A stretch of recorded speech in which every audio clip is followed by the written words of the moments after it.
Xin chào quý vị. Chào mừng quay trở lại kênh Trí Tuệ Phật Học. Đây là series Khi khổ đau không còn vô nghĩa. Tập 2. Khổ đau không vô nghĩa. Trong tập trước, câu chuyện đã bắt đầu từ một sự thật rất căn bản. Khổ đau không phải điều bất thường, mà là một phần tự nhiên của đời sống trong luân hồi. Qua lời giảng của Đức Lama Zopa Rinpoche, người nghe dần hiểu rằng con người khổ không hẳn vì hoàn cảnh, mà vì đang sống trong một hệ thống vốn không thể mang lại hạnh phúc bền vững. Khi càng trốn tránh khổ đau, tâm càng chống cự thì nỗi khổ lại càng sâu. Từ nền tảng đó, tập này sẽ đi xa hơn một bước để nhìn rõ mối liên hệ giữa khổ đau và nghiệp, và vì sao khổ đau không hề vô nghĩa. Khi nhắc đến khổ đau, rất nhiều người trong lòng dấy lên một câu hỏi âm thầm nhưng dày dứt. Nếu khổ là do nghiệp, vậy có phải mình đang bị trừng phạt hay không? Có người nghĩ rằng mình đã sống hiền lành, không làm hại ai, vậy mà vẫn gặp bệnh tật, mất mát, đổ vỡ. Có người còn tin rằng nếu đã tu tập Phật Pháp thì đáng lẽ cuộc đời phải nhẹ nhàng hơn, ít sóng gió hơn. Chính những suy nghĩ ấy khiến không ít người khi gặp khổ lại càng hoang mang, thậm chí xin nghi ngờ con đường mình đang đi.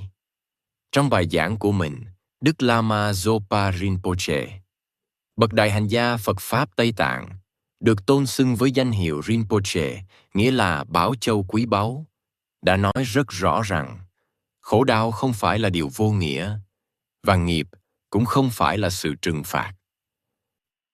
Ngài từng nói, nghiệp không phải là hình phạt.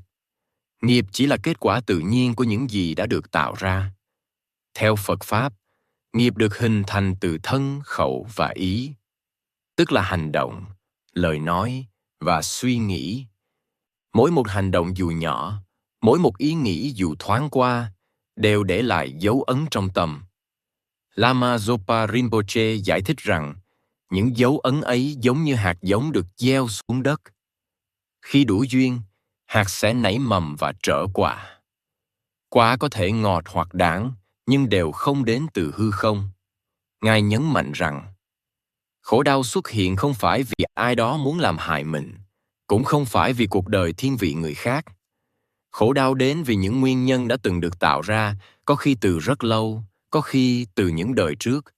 Điều này không nhằm khiến con người tự trách, mà để giúp con người hiểu rằng khổ đau có lý do của nó. Nhiều người thắc mắc vì sao người tu vẫn gặp khổ. Trong bài giảng, Lama Zopa Rinpoche nói rất thẳng rằng, tu tập không có nghĩa là nghiệp cử lập tức biến mất. Nghiệp đã tạo thì vẫn còn đó, giống như mũi tên đã bắn ra thì vẫn đang bay. Tu tập không làm mũi tên biến mất, nhưng có thể làm cho mũi tên ấy bật sắc, bật sâu, hoặc chạm vào mình trong thời gian ngắn hơn. Ngài từng nói rằng, nếu không tu, nghiệp vẫn trợ quả, nhưng thường trợ trong sự hoảng loạn, oán trách và đau đớn kéo dài. Khi có tu tập, khổ đau vẫn đến, nhưng người ấy có cơ hội hiểu mình đang trải qua điều gì. Chính sự hiểu biết đó làm cho nỗi khổ không còn nuốt trọn tâm mình. Một điểm rất quan trọng được Lama Zopa Rinpoche nhắc đến là sự khác nhau giữa chịu khổ trong vô minh và chịu khổ trong tỉnh thức. Có những người chịu khổ nhưng trong lòng đầy oán giận, trách trời, trách người, trách số phận. Càng chịu, tâm càng nặng. Đó là chịu khổ mà không hiểu vì sao mình khổ. Nhưng cũng có những người khi khổ đến biết dừng lại, biết nhìn sâu vào tâm, biết nhắc mình rằng đây là một kết quả đang trở ra.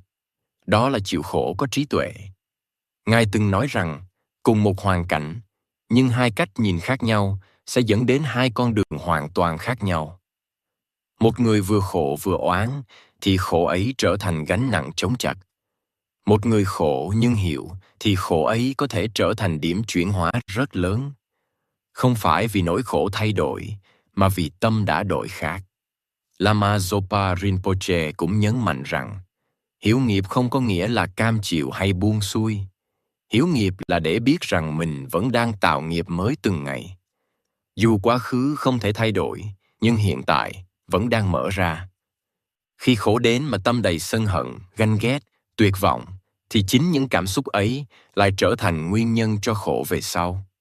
Ngược lại, Khi khổ đến mà tâm có sự tỉnh táo, mềm lại, không oán trách, thì ngay trong lúc đang tra nghiệp, con người cũng đang gieo những hạt giống khác. Ngài từng nhắc rằng, điều đáng sợ không phải là khổ đau trợ quả, mà là tiếp tục gieo thêm nhân khổ trong lúc đang đau. Bởi vì như vậy, vòng lặp khổ đau sẽ không dừng lại. Nhưng khi con người biết nhìn khổ đau bằng trí tuệ, thì ngay trong nỗi khổ đã có mầm của sự chuyển hóa. Nhìn theo cách này, khổ đau không còn là tai họa vô nghĩa. Nó trở thành một phần của tiến trình nhân quả.